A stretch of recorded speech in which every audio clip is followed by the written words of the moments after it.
Work has changed fundamentally, and so it's really critical that we not just do the right thing to update the workplace so it works better for people, but we also send a message that we're not stagnating, that we're responsive. Integrating policies and practices with place so that we can offer as much flexibility and choice as possible, and that we have places that people want to come anyway when they come to the work environment. This is the Workplace Innovator podcast, where we talk with corporate real estate and facility management leaders about the industry trends, challenges, and technologies impacting your organization. This show is powered by Eptura, the global work tech company providing software solutions for people, workplaces, and assets to enable you to work your world. Hey everybody, welcome to the Workplace Innovator podcast. It's me, your host, Mike P., and I am excited you're here because I am going to welcome back a longtime friend of this podcast to return in the new year because she is a leader in our world of work and the workplace. She is the Vice President of Workplace Insight for Steelcase, and she's also the author of two great books, The Secrets to Happiness at Work and Bring Work to Life. And she's joining us today from the beautiful state of Michigan. Everyone, please welcome back to the show, Dr. Tracy Brower. Hey, Tracy, how are you? Hey, good. Thanks for having me. I appreciate it. I almost forgot to call you Dr. Tracy, but of course, those credentials are awesome. So you're a sociologist. What does that mean? Give me the brief update about what it is you do. Yeah, so I study the sociology of work, how we affect our work and how it affects us back. And I get to do that in the context of workers and workplace for Steelcase and through my writing. So it's pretty cool stuff. Amazing. And I get to see you at conferences where you speak, and you are ever present on my LinkedIn feed. Folks, if you're not already following Tracy, please check her out, because the articles you write, the work you do, not just the books, but articles for Forbes magazine and Fast Company, it's just a constant stream of great information and inspiration, and it's always filled with optimism and positivity. How do you do it? What is it that inspires you to write? Oh, I love writing. Writing is the way that I think. And the way I get inspired to write is by talking to customers, talking to influencers, talking to smart people in our industry, and then just being curious about them and what they're learning. And I just think this is such an interesting time thinking about work. And there's always something more to think about and therefore to write about. So that's where it comes from for me. Never-ending supply of topics, that's for sure. And as we head into another new year here, a few years past what was probably one of the most disruptive periods in the world of the workplace, and I'm so curious to know what you've been thinking about. I mean, it's a time of opportunity and challenge, and a lot of my listeners are wondering what comes next and what they should do about it. So where are you focused today? What's top of mind for you as we start another new year? This is such interesting times. I always say, I feel like we are all so fortunate to be in this industry right now because everybody's thinking so consciously about what they do and why they do it and with whom and for whom and where and when. And so I'm thinking a lot about the nature of work and what motivates us and the role of the work experience, not just the work environment, but the work experience. And I've been thinking a lot about community as well. I just think that we've seen such a shift in people feeling connected and with whom they feel connected and the relationships that they're prioritizing and deprioritizing, that community to me and the community and the role of work in creating those connections is so fascinating right now. It sure is. Absolutely. That's something I am always thinking about, the human side of this and what it takes for me to be inspired, to do my best work, and what other human beings must be experiencing in this crazy time, and what workplace leaders should do to cast a vision and hopefully strike the right balance between flexibility and choice about where and when their teams work, but also remember that there is value in gathering and value in an office. It can still be a place for socialization and all the things that people want from their work life and that interaction with colleagues. It's something that you're the one who told me it's that social capital tank that gets filled up when we gather, right? Yeah. And I feel like leaders have this sort of new requirement. There's greater emotional labor required of leaders right now. And, like we're really, really looking for leaders that provide great direction and vision, but also that give us the opportunity for involvement and feeling like we have a voice. And we want leaders that, kind of set guardrails and are really clear about expectations. Even if they can't provide certainty, they're clear about expectations and clear about processes and systems to the extent that they can be. And then I think too that they are able to balance that with adaptability and the ability to kind of, read the market and read the competitors and read the customer needs and guide the organization and give the organization lots of freedom in adapting as well. And I feel like those are such, I don't know, almost like dynamic tensions, right? Between giving enough direction and giving people voice, setting guardrails and being clear about what we need and being adaptable. Right. But, Mike, you said, what inspires you? And I think that's a really interesting question right now. Like, what inspires us? What inspires us to work? What inspires us about our colleagues? What inspires us about the direction of organizations? What inspires you? Well, you know me, Tracy, it's all about the music soundtrack that's playing behind the scenes as I'm doing my work. But all kidding aside, that's something that I use to get my creative thoughts going when it comes to putting out the content, creating these podcasts and going to events and then speaking in front of groups of people. That's really what inspires me. And speaking of music, Tracy, I can't go on too far with this conversation without asking you about music. I think we sang a little Katrina and the Waves at one point, Walking on Sunshine. What's on your playlist for 2023? I love that you remember that. That's really good. Okay, here's what's on my playlist for 20. I have so many favorite songs. But you know what song I really, really like is Cyndi Lauper, Time After Time. Do you know that one? Oh, of course. If you want and you can and you still have me. Time after time, something like that, right? Yeah, exactly.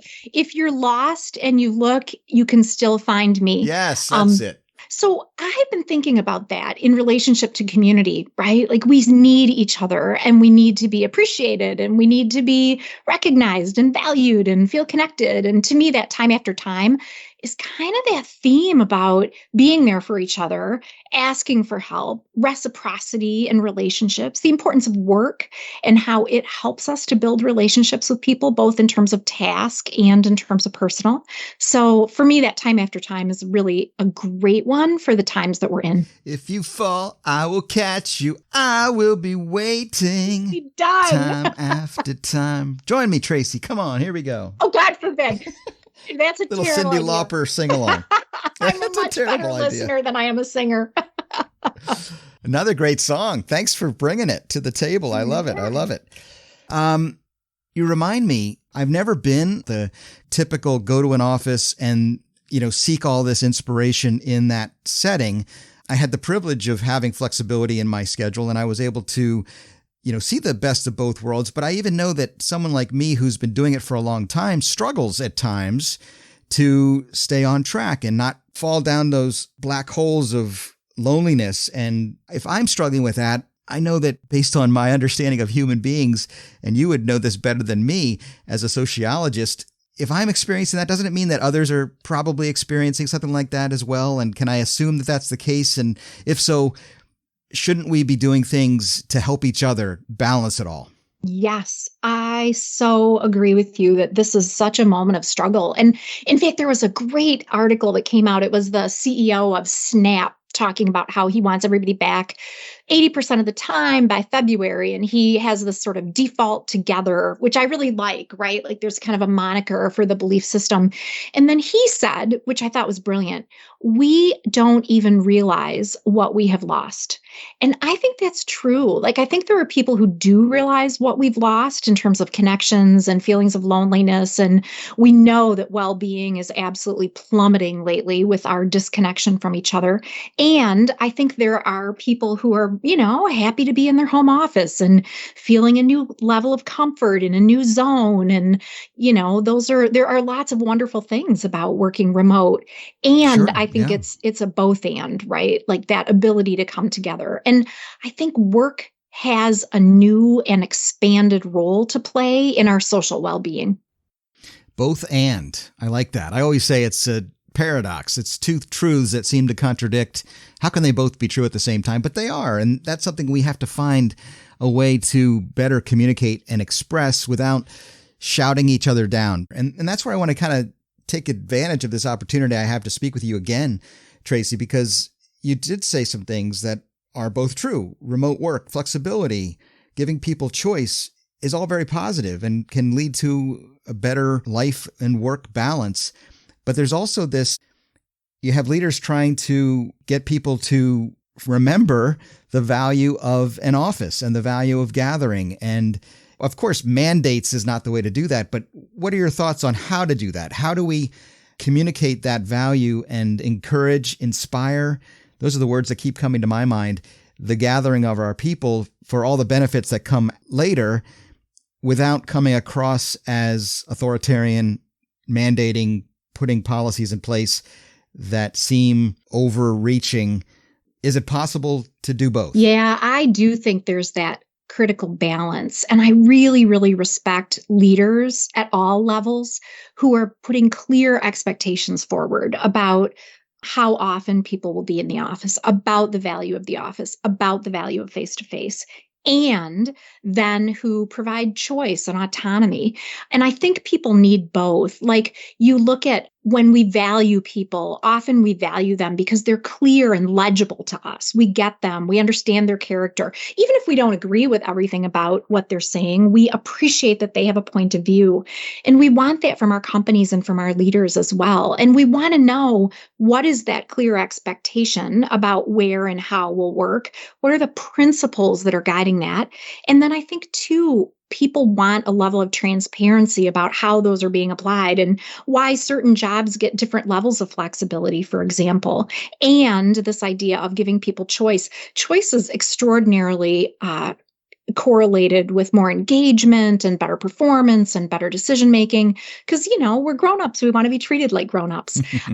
But we also appreciate knowing that we're valued and knowing that you want our deliverables and knowing that you want our brain in the room, right? Like those are good things when we're held accountable and when there is appreciation and value for the work that we do. And so that, I think, is the balance, is that clarity of expectation and guardrails at the same time that we give people as much choice and flexibility as we can in whatever role they're doing. Wow. That is so well said, Tracy. I really appreciate the way you describe that, because you're right. You're expressing this thing that we all want. We want to feel aligned with the mission of our organization. We want to feel that we are bringing something to the table and that there's purpose, right? That's where fulfillment comes from. This is straight out of your book, The Secrets to Happiness at Work. And you wrote this book just before the pandemic hit, and you had to do some minor modifications to address the fact that we all went into lockdown and things were changing so rapidly. What has been the response to this book throughout the pandemic? And do you think it still has a role to play today? Can we find happiness at work, Tracy? Yeah, I think it absolutely still has a role to play. And I think it's more relevant, if that's possible. I mean, happiness at work is always relevant, right? But as we are more challenged to be happy at work because of all of the, differences now in the way that we're thinking about work and the way that we're going about work and the fact that we may have changed employers, right? Many people did over the last couple of years. Happiness at work is, I think, even more something that we're seeking and want to accomplish.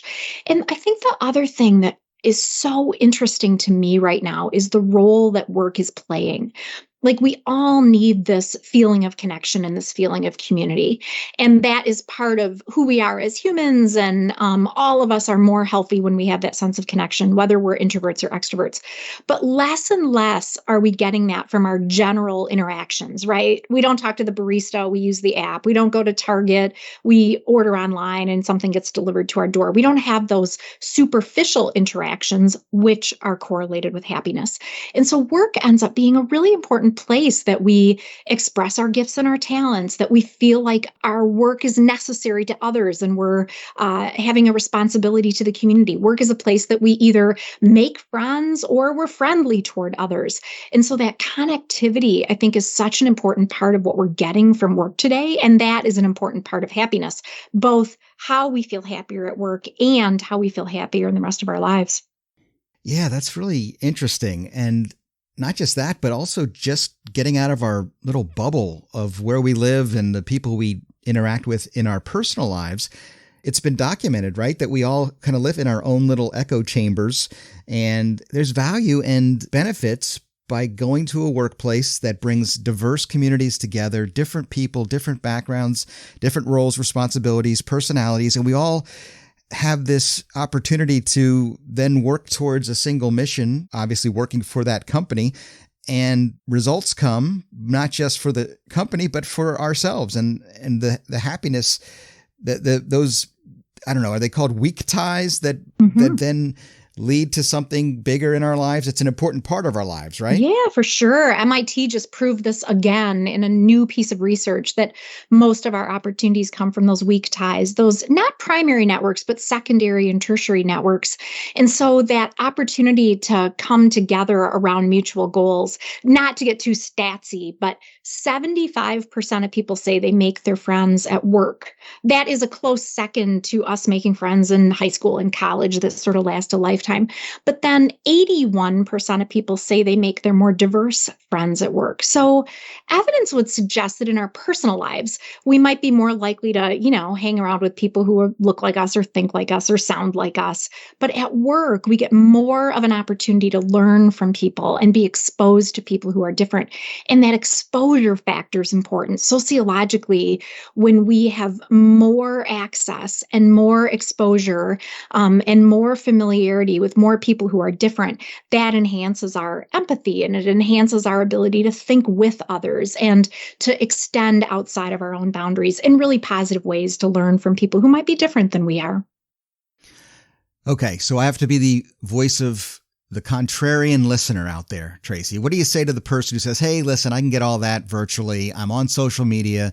I'm very well adapted to my digital life. I even make my personal relationships today on digital platforms. I don't need an in-person place to go, or I don't need to be expected to go to an office and interact with my team. I'll do it all over the great technology tools, and they are great tools that we have today to really replace that, what used to be the source of this community you're describing. What do you say? I say yes, and yes, thank goodness for, all of the ways that we've been able to stay connected digitally. And yes, we can learn a lot, but there's also echo chambers, right? The algorithms work too well and they feed us a diet of what we already know or understand or believe. And so when we're face to face with people, we get to see the nuance of communication as well. I like to think of social media. Social media has its place, right? Pros and cons always.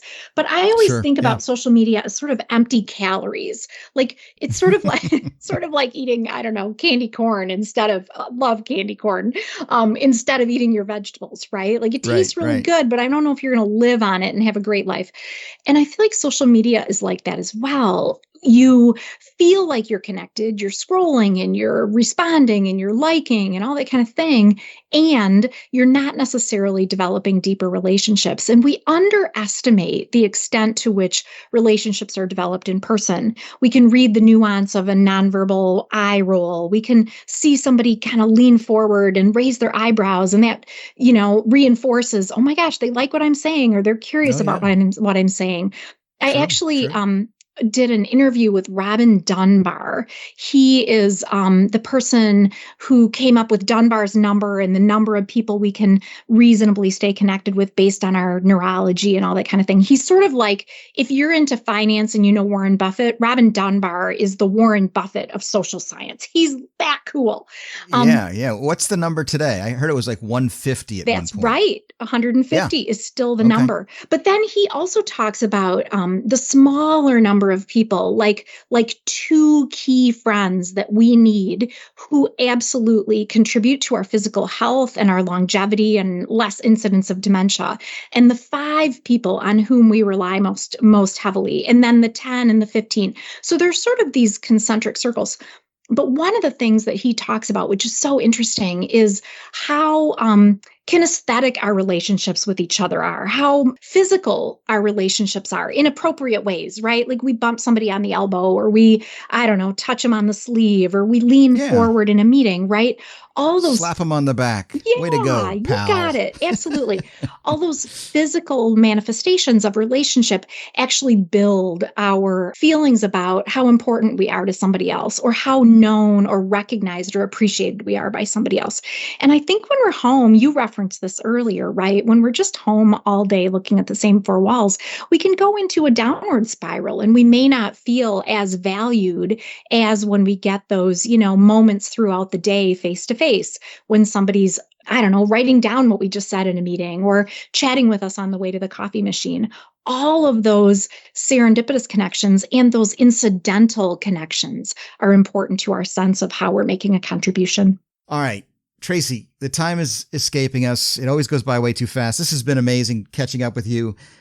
But let's give our audience something practical they can take away, some actionable insight as they head into a new year and they're trying to help their organization. What would you say to the facility manager out there, the corporate real estate leader, the workplace designer who's looking for something to really move the needle in 2023? Yeah, such a great question. First of all, I think we need to update the workplace. Work has changed fundamentally. And so it's really critical that we not just do the right thing to update the workplace so it works better for people, but we also send a message that we're not stagnating, that we're responsive. That's one. Another, I think we need to use pilots and prototypes, really test and try. None of us exactly know what's going to work best. And so when we pilot and test and try, that's huge. Another thing I think we need to do is really measure the impact. So get people's feedback, ask them what's working, ask them what's not working, continuously improve the environment. Another thing that we can do is really make sure that we're implementing work experiences where collaboration is absolutely prioritized, right? People want to come in and collaborate and connect. And we need to make sure that we're investing in enough places for people to focus and have privacy. That is absolutely one of the things that we're hearing that people need. And then the last thing I would say is to really think hard about how we implement neighborhoods in facilities so that people can find their people. They have a sense of home base. They have a sense of predictability. And that we make sure, sorry, I said that was going to be the last one. I got one more. And that we make sure that we're integrating policies and practices with place so that we can offer as much flexibility and choice as possible. And that we have places that people want to come anyway when they come to the work environment. Incredible. Great stuff. Tracy, you're awesome. I thank you so much for joining me again here on the Workplace Innovator podcast. Oh, thank you. Thanks for having me. Thanks for all that you do to inspire us as well. Super appreciate you. And there you have it, folks. Dr. Tracy Brower, the Vice President of Workplace Insights at Steelcase, sharing with us some of her research and insights around work and the workplace. I loved that conversation. It was so great to catch up with Tracy. Once again, we will certainly have her back on the show. And I hope you'll check out the show notes because you'll find links to Tracy's social media as well as her books and the research that she is doing at Steelcase. Wonderful resources for you, the workplace leader. And if you found value in what we talked about today, won't you please share this episode with a friend or a colleague and leave us a rating and a review here in the new year. Kick us off with some 5-star reviews over at Apple Podcasts or on Spotify. And I'll thank you for it as we continue on our journey to encourage and inspire you to be a workplace innovator. Peace out. You've been listening to the Workplace Innovator podcast, powered by Aptura, the epicenter of the future of work. For more about how we help organizations to engineer a thriving environment by enhancing their employee experience, workspaces, and asset value, please visit aptura.com.